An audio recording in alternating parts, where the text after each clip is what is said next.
Assalomu alaykum azizlarim. Sizga qandli diabet haqida bugun ma'lumot bermoqchiman. Diabet degan so'zi o'ziga to'xtataman degan ma'noni bildirar ekan. Qandli diabetni nima o'tib ketaman yoki o'tib ketish degan ma'no ekan. Demak, qandli diabetda ba'zilar shunday tushunar ekanki, qandli diabet bu demak qonda shakari kamroq yesa yoki shirinlik yemasa qandli yo'q, unga bog'liq emas. Shu haqida qandli diabet haqida menga tushuntirib bering deyishyapti. Demak, qandli diabet kasali nima degani bu? Moddalar almashinuv kasalligi bo'lib kelib chiqish sababi, rivojlanish yo'llari va klinik alomatlariga ko'ra tarkibda turli xil xastaliklar birlashgan. Mana shu qandli diabetda bir qancha kasalliklar birlashgan hisoblanar ekan. Bu kasalliklarni barchasi xos bo'lgan jihat bu bu qanaqa jihat? Albatta qonda mana shu glyukoza miqdorini ko'payib ketishidir. Endi norma bor. Qandni miqdori ertalab ovqat yemagan mahalda o'lchaganda 5-5,5 bu norma hisoblanadi. Ovqat yegandan keyin agar o'lchasa qonni 7-8 ga chiqib ketishi mumkin ekan. O'zi shunaqa bo'lishi kerak. 7-8 ga chiqadi. Normasidan oshib ketib qoladi. Endi men shuni ogohlantirmoqchiki, men bugungi temam ham ogoh bo'ling. Sizda qandli diabet, qand kasali yo'qmi degan saloqa bilan chiqishim sababi, qandli diabet bu jiddiy kasallik ekan. Ayniqsa hozirgi zamonda juda ham ko'payib boryapti.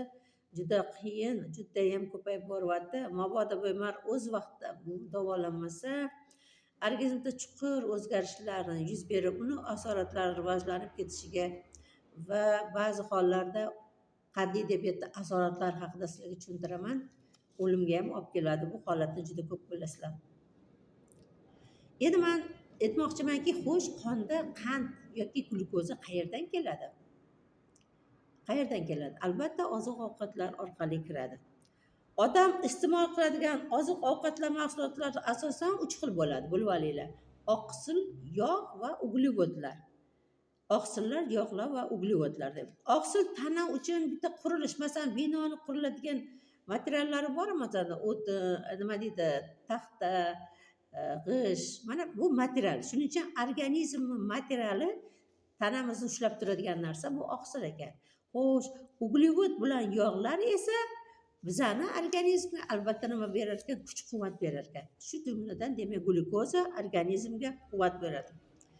Glyukozani asosan qayerdan olar ekan organizm? Organizmga kirayotgan uglevodlardan olar ekan glyukozani. Glyukozaning asosiy manbai esa uglevodlardir.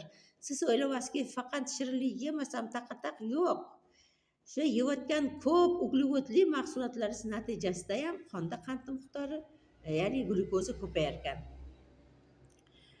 Avvalambor uglevodlarning juda ham ko'p qismi ichaklarda glyukozaga aylangan holatda o'sha qonga so'riladi. Endi insulin yuqori darajada faol bo'lishi kimyoviy modda deb, insulin uni qondagi qand miqdorini demak nima qilib turar ekan? Boshqarib turar ekan. Qondagi glyukoza ko'payib ketsa, insulin yordamida u glikogenga aylanib, jigarda zapas holatda ushlab turilar ekan. Qarang, insulinning vazifasi nima? Xo'sh, insulin nima? Insulin bu gormon. Qayerda ishlab chiqaradi? Organizmimizda insulin ishlab chiqariladi. Shuni bilib olinglar. Insulin odamning chap qovurg'a tagida, taloqqa pastida, mana shu sohada, demak, me'da osti bezi bor. Me'da osti bezi.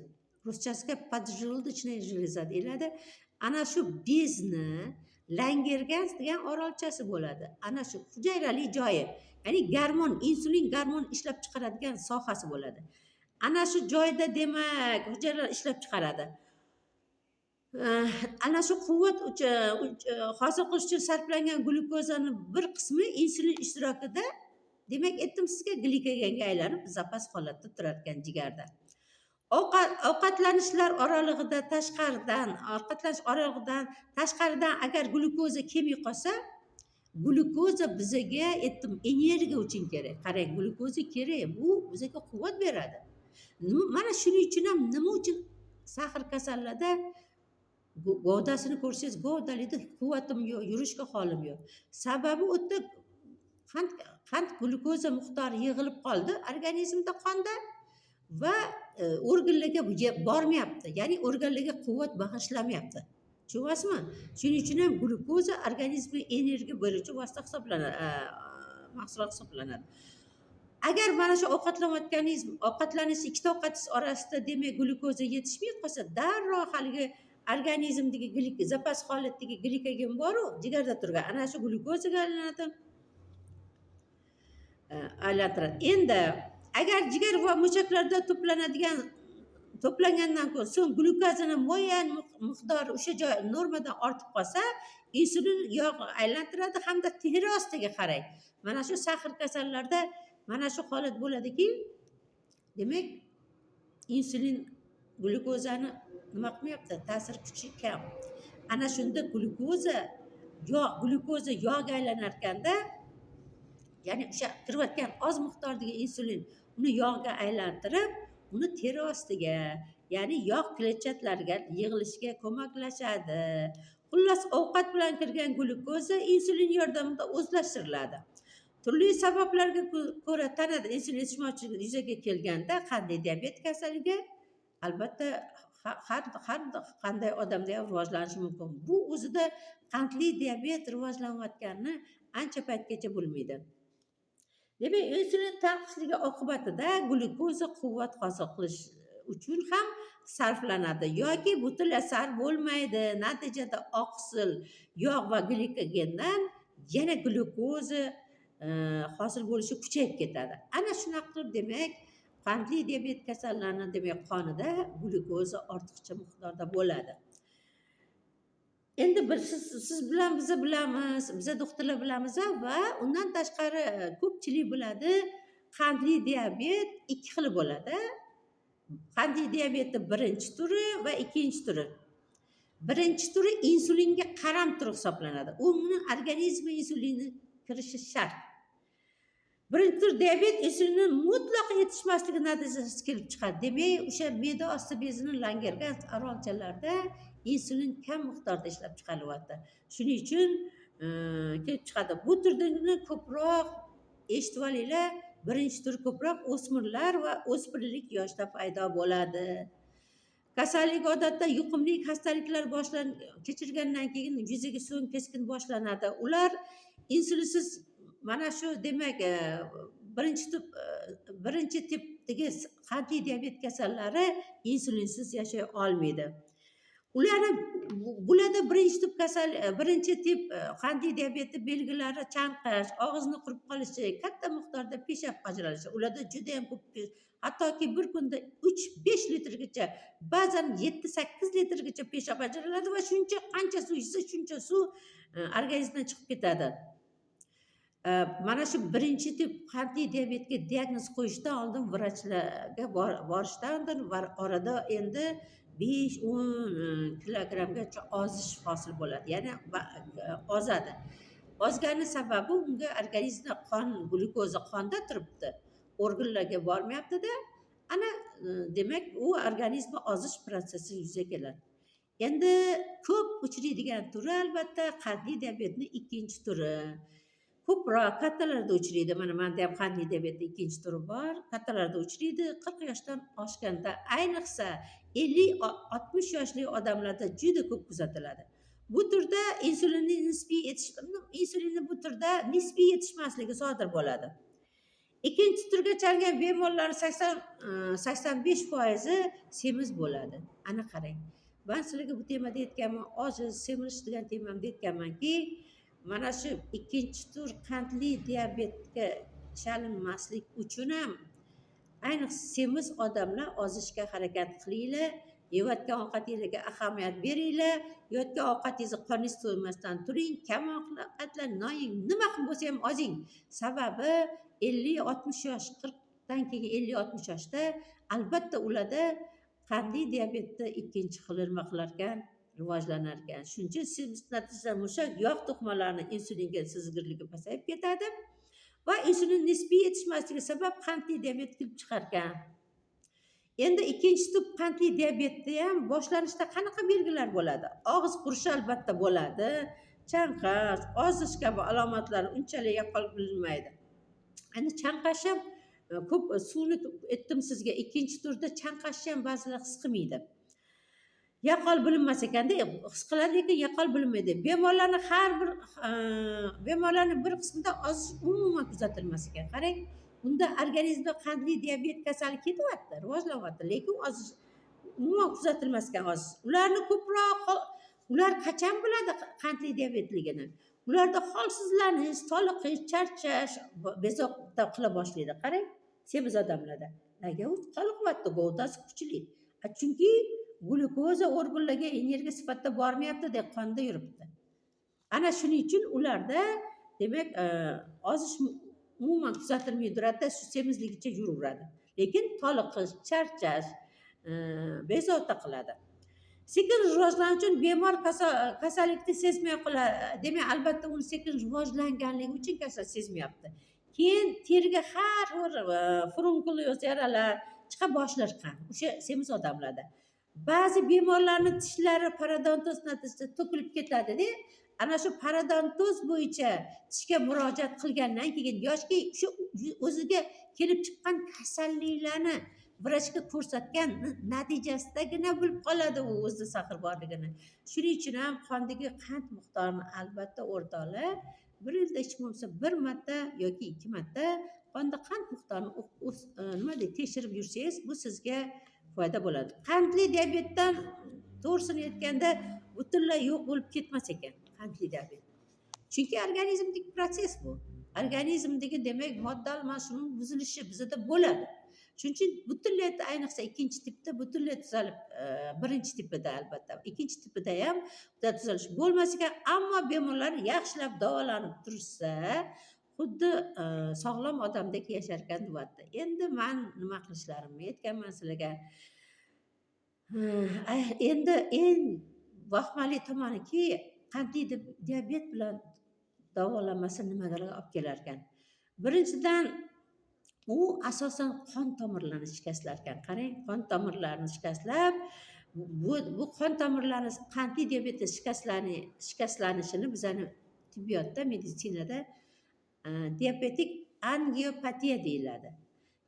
Endi buni mayda tomirlarda, katta tomirlarda, agar katta qon tomirlari shikastlansa, makroangiopatiya deyiladi. Bu juda ham xavfli. Mana shu makroangiopatiya natijasida o'rtoqlar, demak, insult, infarkt kelishi mumkin ekan. Ateroskleroz diabetik bo'lmaganlarda ham uchraydi, bilasizlar. Lekin mana shu qandli diabet uchrab, o'zi bilmagan holatda katta qon tomirlarini shikastlangan taqdirda infarkt, insult olib kelishi mumkin ekan. Yana bir eng og'ir oqibatlardan biri ko'zda diabet retinopatiyasi yuzaga keladi. U oxirigacha agar davolanmasa, nimaga olib kelishi mumkin ekan? Hattoki ko'rlikka olib kelishi mumkin. Bunaqa holatlarni juda bilasizlar, sekin-sekin zreniyasi, ya'ni ko'z ko'rishi qolmay borib ko'rga aylangan holatlarni biz hayotda qarindoshlar, tanishlarda ham juda ko'p ko'rganmiz. Endi buyrak shikastlanishi bundan ham yomon oqibat. Albatta, buyrak shikastlanishi, buyrakning diabet tufayli shikastlanishda diabetik nefropatiyasi deyiladi. Bu juda ham yomon. Nimaga yomon bo'ladi? Chunki buyrak yetishmovchiligi natijasida bilasiz, organizmdagi yegan ichgan qonimiz qonga so'riladi, vena orqali o'pkaga boradi, tozalanib kislorodga to'yinib kelgandan keyin arteriya qoniga aylanadi. Chap tomon yuragimiz, chap tomoniga kelib tushadi toza qon, o'ng tomonida yuragini vena qoni oqsa, chap tomonida toza arterial qon oqadi. Ya'ni venalar o'pkaga borib tozalangandan keyin yurakni o'ng bo'lmachasiga tushadi, o'ng bo'lmachadan o'ng qoringa tushib, ana shu o'ng qorinchasidan yurakni organizmda eng katta tomir, aorta tomiri chiqadi. Va aorta chiqib, mana chap tomonga bunda bular rasmlarni ham ko'rgansizlar, anatomiyani ko'pchiligini o'tgansizlar. Ana shu buyrak yetishmagandan keyin qon buyrak orqali yaxshi tozalanmas ekan, organizm o'zini o'zi zaharlaydi. Birinchi tur diabeti asosiy o'lim sababi diabetik nefropatiyasi hisoblanadi. Albatta bu men hozirgi ayniqsa oxirgi aytayotganlarim katta tomirlarni shikastlanishi, ya'ni birinchi tip diabetida holatda ham juda ko'p bo'ladi. Mikroangiopatiyada esa barcha a'zolarni, teri, mushaklar, nerv tolalari va hosil kapillarni shikastlangani tinimsiz jarayon bo'ladi. Ya'ni biroq diabetga oid mikroangiopatiyada jismoniy jihatdan katta zo'riqishni uchraydigan buyrak, ko'z, oyoq kabi a'zolarda ko'proq va ertaroq, shuning uchun ham mana shu belgilar kelib chiqar ekan. Xo'sh, diabetik polinefropatiya nima degani ekan? Ya'ni oyoq qon tomir nervlarini diabetik natijasida shikastlanishini diabetik polinefropatiya deyiladi. Ana bu yomon. Ya'ni periferik neyropatiya ko'proq oyoqlarda uchraydi. Ya'ni oyoqlar og'riydi, muzlaydi, qiziydi, jimirlaydi, qattiq og'riqlar, uxlashga hattoki ba'zi bir diabet qandli diabetda nima deydi, uyqu bermaydi. Endi men shuni aytmoqchimanki, bugun gapimni tugataman. Mana sizga diabet haqida ma'lumot beryapman. Shu bilan birga neyropatiyaning rivojlanishini oyoq sezuvchanligi pasaygani xavfli hisoblanadi. Ba'zan diabetga chalingan bemorlarni oyog'ida sezguvchanlik yo'qda, nina tiqsa ham sezmaydigan holatga kelib qolishi mumkin, o'ziga qaramaganlarda. Mana shu joyga nina tiqsa ham sezmayaptimi, demak issiq suv quyib to'kilib ketsa, kuygani ham hatto bilmaydida. Bunda qarasa o'sha yerda shilinib, yorilgan bo'ladi, qizarib, yiringlab. Shu tomonlama xavfli hisoblanar ekan. Undan tashqari yana men aytmoqchimanki, mana shu qandli diabetga chalingan insonlar, ayniqsa birinchi tipdagilar, oyoqlariga albatta ahamiyat berishlari kerak. Oyoqqa borayotgan tomirlarni, oyoqni holatiga doim ahamiyat berish kerak. Ayniqsa oyoq kiyim kiygan, mana sezuvchanligi yo'qolganlar oyoq kiyim kiyishdan oldin oyoq kiyimni qoqish kerak deyapti. Nega? Chunki ana shu oyoqga birorta tosh tushib qolsa ham, o'sha diabetik nefropatiyaga chalingan oyoqlarda sezgi yo'q-ku. O'sha joyda o'sha tosh ichkariga qirrali bo'lib kirib, o'sha joyni yara qilib qilib sezmasligi mumkin ekan. Shuning uchun men endi tabobat ilmida berganman. Tabobat ilmi bo'yicha sizlarga davolarni berganman. Yana yangi ma'lumotlarni qandli diabet haqida berib boraman. Sababi talab juda ham ko'p bo'lyapti. Qandli diabetga chalinganlarning soni ortyapti. Endi men diabetni davolashni 4 ta usuli haqida hozir aytib o'taman-da, va davolashni men yozganimdan tashqari yana boshqa belgilarni keyingi darsimda davom ettiramiz. Birinchisi, diabetni davolashi birinchisi sharti, birinchi usuli bu parhez. Bilib olinglar, parhez. Men parhezga rioya qilmaganim uchun qiynalganman-da, shuning uchun baribir parhez qilish kerak ekan. Ikkinchisi jismoniy harakat. Harakatdan to'xtamasligingiz kerak ekan. Chunki nima uchun jismoniy harakat qilish kerak? Qand kasal bo'ladi. Sababi insulin qondagi glyukozani nima qilar ekan? Glyukoza insulinsiz ham o'zi organizmga quvvat bag'ishlab qilar ekan. Va demak organizmni quvvat berib, organizmni ishlashga yordam berar ekan. Shuning uchun siz harakat qilsangiz, qondagi glyukoza energiya vositasida ishlatilar ekan. Parhez bilan jismoniy harakatning kuchi yetmaganda qandli tushiruvchi deb dorilar hamda insulin qo'llaniladi. Yana eng muhim dorilardan biri diabet kasalini o'qitish. Ular o'z-o'zini nazorat qilishni o'rganishlari lozim. Diabet boshqara olishi kerak. Ya'ni diabet boshqara bemorning vazifasi, diabetik bemorning asosiy vazifasi deb aytmoqchimanki, o'zining qandini o'zi boshqarib bilish kerak. Bilasiz, qandli diabet kasaliga chalingan bemorlarning oldida har doim ham shifokor bo'lmaydi. Ular oyda bir poliklinikaga chiqadimi, yo'qmi, yoki yilda bir shifokor yotadimi, yo'qmi? Shuning uchun men o'ylaymanki, shifokorlar, ayniqsa poliklinikadagi shifokorlar albatta endokrinolog shifokorlarimiz kasallarga nima qilish haqida bilish kerak. Endi men shunday dedim, xo'sh, sendan qutulish mumkinmi? Ya'ni qandli diabetdan qutulish mumkinmi degan temada keyingi darsimda davom ettiraman. Vaqt chegaralangan. Salomat bo'linglar.